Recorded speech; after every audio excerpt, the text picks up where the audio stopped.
welcome back to another episode of Body, Mind, Spirit. I'm very excited. Today we have Luminara Sadar with us. Thank you so much, Luminara, for taking the time to be with us. Thanks so much for having me. So, Luminara, you work in with the topic of autism. So, what got you into that line of work? I got trained in a healing modality, and I was listed on someone's website, and clients started coming to me, and I was really starting with allergy elimination, and so I would do that work, and then I noticed with the autistic kids, other things would change. Like one boy, his spinal corrections, he used to have to go to the chiropractor twice a week, and his spinal corrections would hold. Their anxiety would reduce. They'd better have better eye contact, and this was from clearing their allergies, but obviously other things were going on. So I really just started focusing on autism and really deep diving into learning what was going on in the body there. And that brings up something that, as a traditional doctor, I have to say, I don't think I got like 1 minute of education about autism in medical school. I do not remember ever even being told about it. And so I guess there's also in the general public like, a lot of confusion about like what is autism? Yeah, well, I have to say too that when in the 70s, when I went to school, not one kid had autism, but not one kid had an EpiPen.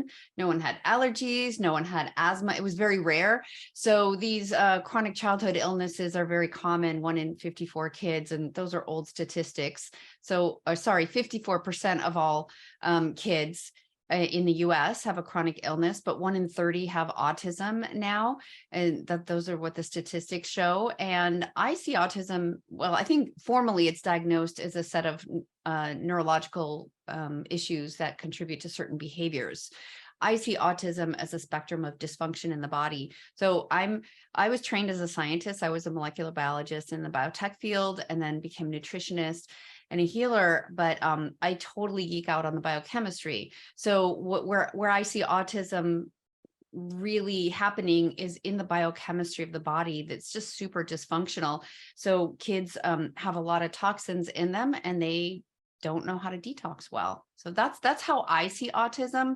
I think there are more diagnoses these days, and so that's a piece of it, but I don't think that's the whole story. And how long have you been working in this field? I've been helping kids for over a decade. Wow. And have you seen things change over time? Like when it comes to like, are there more people with autism now than there was in the past? Or sometimes you hear like, oh, it's just more like there's more people getting diagnosed, and that because they've expanded what the spectrum of autism is, that's why there's more cases. They've definitely changed the DSM codes for autism. They used to have Asperger's. They used to have what was called PDD-NOS, pervasive developmental disorder, not otherwise specified, which means we don't know what the heck's going on. And so they really kind of honed in and said, this is autism. And what I see is more young adults and adults getting diagnosed with autism. I think they're looking for what's wrong with me or what's going on. I'm not like other people. And what might I have? And then they go in, they get diagnosed with autism, and then they wear that as a badge of honor and saying, well, I'm different and I'm special. And so when these people read what I have to say, saying autism is toxicity in the body, they get very offended because they think I'm saying there's something wrong with them and I need to fix them or cure them. And that's not it at all. So part of it is, I think more young adults are getting diagnosed. And because I think there's pervasive chronic illness and they're not sure what's going on. So people want a diagnosis, right? And then for the younger ones, what I just see is more and more load of toxicity in the bodies. I mean, we're just inundated with that all the time: air, food, water, everything. And then I think that wears down what's called in our cells the mitochondria, which produces energy in the cells. And so our bodies are working really hard when we're first born, and then a lot of kids get diagnosed between 1 and 2 years. Whether they've had the V word, the injections, childhood injections or not, I still see a rise in autism, even the parents who've chosen not to. give their kids injections. And I think it's like the mitochondria are just getting run down, right? Because they're having to deal with this big load put in their body from the beginning that you and I and, people in their older, 40s, 50s, 60s didn't have.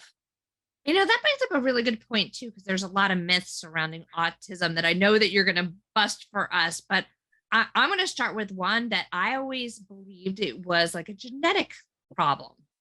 And so, what do you have to say about that? Well, genetic issues develop over a really long period of time. If from the 70s and 80s, we've seen, a huge jump in autism from 1 in 10,000 to 1 in 30, that's not genetic, right? I would say there's an epigenetic effect. And what that means, epigenetic means above the genes. So what does that mean? There is something sitting on the genes that controls whether or not they get expressed. And so that becomes genetic, but that's the environment, right? Which is what I'm talking about, these toxins. So yes and no, it's genetic. I think it's epigenetic. But I also see these toxins land on different enzymes, different proteins in the body, things that are supposed to do the work. And this is where the dysfunction comes in. They can't do the work. So that is one myth, that it's genetic. Also, if parents go to the pediatrician, there's mostly two things they're told. One is you have to go to applied behavioral analysis, ABA, and it's like a training. It's kind of like dog training. Although I hear there's good therapists and there's not good therapists. So they really go over and over a behavior to really get the brain in a habit of doing it. So that's one thing. And the other thing that so many parents have told me, especially with the severely autistic kids, is they say, there's nothing we can do. Be prepared to put your child in an institution when they're 18. And God, what parent wants to hear that? That is just so disheartening and leaves you hopeless. So those are a couple more myths, right? That there's nothing you can do and you'll have to institutionalize. Also, as a doctor, you can tell me also how much training you got in nutrition throughout your medical school. Very little. It's all been after the fact. Right. So, the pediatrician says, yeah, what your kid's eating has nothing to do with autism. When in fact, that's one of the ways we get toxins consistently into the body, right? If you're eating fast food and junky stuff, you're eating crap and you're eating more toxins. And then the last myth I want to share is that, the doctors think they have all the answers with medications and pills and, psych meds for a lot of these kids, or clonidine, which is a heart medication. They say it affects, the brain in certain ways. So, and that other things aren't going to work because they're not scientifically valid. And I'm a scientist here to tell you that other things work. So they say they poo-poo the alternatives. I think that's a good point because I think medicine has become so like evidence based, but there's an art to health, wellness, and medicine. And so there's some things that we can't just necessarily like create a study for. And there's things that sometimes through just experience can work, or you know what, maybe, I always tell people I could have the absolute perfect study and I can offer you something that works for like 90 something percent of people, but doesn't mean it's necessarily going to work for you or work or not work for you. So we gotta, I think, focus more on the individuals. So that becomes, an issue. Well, that's a really good point because, there's a saying in the autism community, you see one child with autism, you've seen one child with autism. And that speaks to the individuality of all of what's going on with a unique person, right? We have our own unique genetics. We have our own unique experience, trauma, emotional stuff. We have our own unique exposures to toxins or whatever we've been exposed to. So there's this whole uniqueness. And then we have our weak places in the body. So um, I was traveling with my son and we both ate something bad and my symptoms were, I can't remember. I think it was like I had diarrhea and I just couldn't move. And his symptoms were, he was much more lively and he just had nausea or whatever. So even though we had the same exact bug, our symptoms were different because we're going to have different weak places or the way they express in our bodies. So is the same thing. If one supplement helps one child, it's not necessarily going to help another child because that might not be where the deficiency or the problem is, right? These are some great points. And I can't wait to hear more about it when we come back from the commercial break. 80% of women will develop a pelvic health condition at some point in their lives. There is relief. There is hope. The Pelvic Floor Store, your resource for personal health. And we're back talking about autism with Luminara Sadar. Thank you so much, Luminara. So, yeah, before the break, this has been so fascinating. I know as a parent, it's got to be very incredibly stressful to hear the words autism. And so, for parents that are just hearing those words for the first time, or parents that have been dealing with this for a while, what can you offer them? Well, I want to tell you, I have a program that I take parents through, but I want to tell you, I just had a couple people start who they are speech therapists or occupational therapists, and they're people who work with kids with autism, and they would work with the kids. And then when they had their own child, they were like, no, this can't be happening to me. And so it's one thing to experience it as a therapist when you're working with kids, and it's another thing to experience it as the parent. And they already know so many things. And so when I talked about my program, it completely resonated with them. So what I do is I have a protocol that I put the kids on, the parents do for them. It's a supplement protocol, but it's not the kind of supplements that the nutrients they might be missing. It's the kind of protocol that's going to pull the junk out of their bodies. So a lot of these kids are constipated, and that's the first step of really eliminating all the waste from the body. So if we're not eliminating, at that large level, right, through the colon, through our bowel movements, then all that stuff that is sitting in the bowels, it gets recirculated throughout the body. So a lot of times I'll see kids with anxiety or moodiness. It seems like they cry endlessly for hours for no apparent reason, or they're really angry and aggressive. When you get them pooping and you start pulling those toxins out of the body, they stop recirculating, and the kids really calm down almost magically. So what I do is I walk parents through this protocol where we give them these things to really methodically, in the right order, pull the junk out of their bodies. And I just want to say a piece that some of the toxins are sitting on the enzymes that do the work to detoxify the body. So you've got toxins blocking detoxification.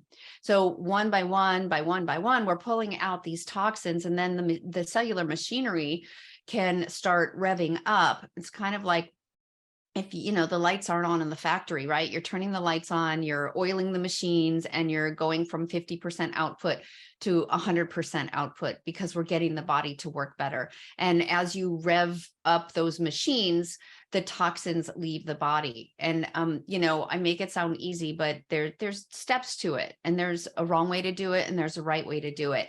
So I just lead parents by the hand, and we walk through that, and I support them the whole way. And that's what my program is. And I know that for the most part, this is kind of like, it's really got to be heavily parent based. But how do the kids respond to doing these protocols? Well, we have this one magic supplement where, so, and we're also killing things in the body, right? When we have a lot of toxins, that's really great food for pathogens. So when we kill, what happens? The pathogen releases toxins. So we have to make sure we mop that up. So think about how you feel when you have a cold or a flu, right? You feel kind of achy and terrible and hot, and that's the toxins from the pathogens. That's why you feel so bad. So if if we're making more toxins, but we're binding them up and pulling them out, then the kids start feeling better. So we have this one magic binder, I call it the magic binder, that when we start killing, if a parent says, oh my gosh, the stimming or the behaviors or the hyperactivity, or he can't sleep, he's really wound up, I say, well, give him this binder. And seriously, Dr. Betsy, within 20 or 30 minutes, there's just such a calm, there's just such an ease. So we can see things, as quick as 30 minutes. But I tell parents that we're going to start seeing behavior shifts in as little as 2 weeks, because we need time to make sure all that stuff is getting out of the body. So we see reduced anxiety, calm behavior, like I said, better eye contact. Kids start responding to their name. They start having conversations. Some kids will use one or two words or grab their parents' hand and take them to the fridge and tell them what they want, but they start using words to express themselves. And sleep improves. Picky eating starts to go away, and it all happens in phases. And each child is individual. So something that might happen in one child in, the first month might happen to another child in 6 months. So it's a process, but these things are consistently happening. I guess the big question too is like, what are some examples of toxins? Where do they come from? Because I'm sure like once you do this whole like kind of like spring cleaning of the system, then how do they avoid exposing themselves to those toxins again? That's a really great question. I'm talking about that all the freaking time. Because, we actually live in a really unhealthy environment, really unhealthy, non-natural, and our food system in the US, any westernized food is poison. So this is the first thing people have to understand. And I always tell people, vote with your dollars.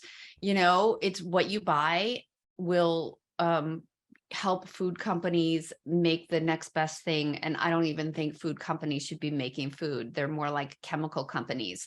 So eating whole foods, eating organic meats where the animals were treated well and not pumped with antibiotics and hormones and genetically modified food that was sprayed with tons of pesticides. That saying, you are what you eat. You are what you eat. So if you're eating a hamburger from McDonald's that was sprayed with, that all the food that the cow ate was sprayed, and the cow was super inflamed and had all these inflammation chemicals in the body and had all these hormones and antibiotics, guess what you're going to get into your body? So that's a huge way this stuff gets in. And our water is so contaminated. There's a study showing that a recent study showing that all over the world, they tested 172 water sources, including Antarctica, where they found pharmaceuticals in Oh my Antarctica. goodness. That's So crazy. our water's poisonous, the air we breathe, it's really all around. So even after we do the spring cleaning, what I advocate is for a detox lifestyle. I will never stop taking these binders because I know I'm exposed and I want to keep pulling it out, even if it goes through me. Yeah, that is really so important. And I think that's why just in general, I mean, not just with autism, but like we were talking with chronic disease, not just in children, but in adults, we're seeing these levels just really go up, up, and up. I mean, I'm looking at like from the time I like graduated medical school to today, like the number of cases that I see that are probably related to toxins are so much different than what used to be rare. I see all the time now. And it's just, it's crazy. Yeah, well, think about our plastic packaging, people microwaving stuff, our cans. Yeah, they're BPA free, but they have another chemical that's worse than the BPA. All the plastic water bottles we drink out of, like pretty much think about, this is for parents or anyone who's listening, even if you don't have a child with autism. What are you constantly touching to your body? Think about the skincare products, the shampoos. What are you putting on or in your body every single day? And if you think about that, you might feel a little overwhelmed, but it's just step by step, start eliminating those and you'll start reducing what you're actually exposed to every day. In wrapping up, is there anything that you want people to know that I have not asked you about? That's a good question. I am a scientist, so I talk about the biochemical, biophysical stuff, but there's also an emotional component. And I know parents they're stressed out themselves, right? And they probably have their own toxicity issues going on. So I would recommend parents also go through this, but there must be some spiritual. I was guiding a parent last night on there's meditation practices, there's spiritual things we can do, there's emotional release techniques. It's not all biochemical. So there's other components to it. And I feel like that's also very important. And, it's a lot. It's basically everything in life. So it's hard to say start with this or start with that, but just start with taking baby steps and that's, I have a little posting on my office wall that says, take a baby step every day and you'll eventually get right up the mountain or wherever you're going. So take baby steps. That is wonderful. Where can people find out more information about you? My website is called autismtransformed.com. That's with an ED, meaning we've already transformed the autism. And that's the best way to look around to see what I offer, look at my programs, and to get in contact with me. That is wonderful. So I want to encourage everybody to go take a look at Luminara's website, because I'm sure if you're not yourself experiencing a family member with autism, then you know a friend or another family member, somebody who is experiencing this, and this can make a real difference in someone's life. So once again, thank you so much, Luminara, for being with us today. Thank you. And And I thanks for all listening. Oh my goodness, yes. And I just also want to remind people to tune in again next week. Also go check out wytv7.org website, all the other wonderful programming. And while you're there, please press the donate button, because every dollar that WYTV7 gets helps not only with great programming like this, but also with our outreach and scholarship programs. Once again, thank you so much, Luminara. Thanks.